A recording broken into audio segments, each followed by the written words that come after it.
This is a rendition of one of the first songs, poems, lyrics that I ever wrote, which is where we've been going in the recent ones, which is why they may be a little bit different, a little bit darker.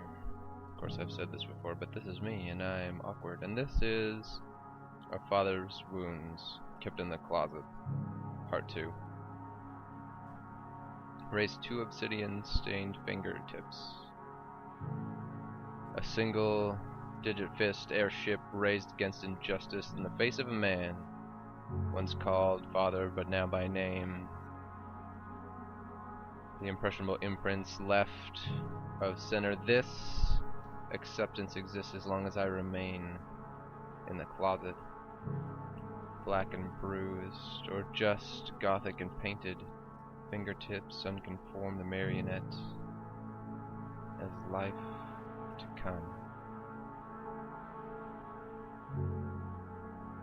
I don't care for your racism, sexual violence, incriminating your prejudice by words against me or others. Am I gothic or am I gay? Am I everything abstained behind the closet as I play the marionettes? Father to son falter, stumbling about blind with rage game, using ancient decrepit words to describe an open playbook of propaganda accepted for your conformity that ruins the mind. If I take back my love, leave you behind with a hug. I could never recall the parade of virtue I live by. Truth is, still I'm me, and I love you. Even if you live by some code of odd, quirky misery that says, do as I say, not as I do. This is the reverse life objective of existence in a pacifist mode against injustice. All the prejudice died with my imagination. An empathetic realm I step into to live another's trauma through life. A gift I starve myself for until I am empty of words. And there's children starving tonight. I only see how you take the world for granted, allowing you to tell me some truth, sedation, serum broadcasts from behind your racism shield, raised high to keep me inside a closet where I act as if I am normal, just to be accepted. This isn't love, it's time to act as if your racism didn't make me sick. But it does, and I can't pretend that the high voltage hatred that's lingering over the surface of no placid ocean contortion of your face with rage. Father, I should have stayed in the closet, if not for my sake but yours, to sedate your rage, keep it hidden, quell the storm momentarily deep inside, just so hate I'll be wishing. Racism like prejudice to propaganda that greed was never born. Then maybe we could all see without the tinted eyes of a father's wound that we carry with our lives. It is a scar, and the triumph leaves it far behind. Raise two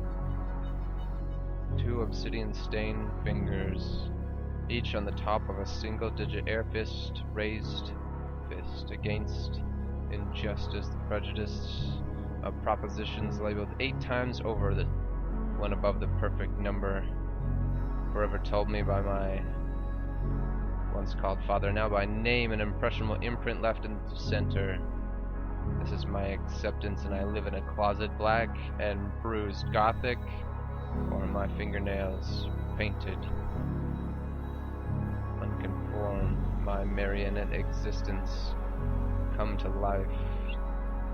I don't care for the prejudice against any ample substitute that is a life form, a soul within the ghost in the shell, and you're raging against nothing because you can't quell the storm inside, and your rage is a conformity to the propaganda that ruins minds.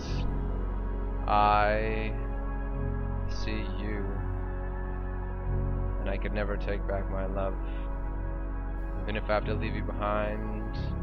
Standing there, my last touch will be a hug. I could never recall the parade of virtue I live by. Truth is, I will always love you. Even if you don't understand me, even if you don't even attempt to. Even if you live by a code so decrepit I can't adhere to, which is, do as I say, not as I do. This is the reverse objective of existence in pacifism. All prejudice died with the rebirth of my imagination out of childish dreams, playing games with toys.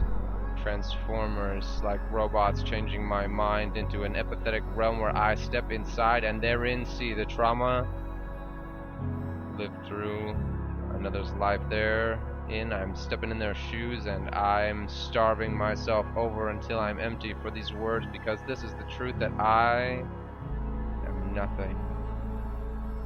And it's time just to speak. While children are starving bare feet on concrete, stop feeding me that sedation, blue pill serum, broadcasting through trajectory objectives fired from gas canisters.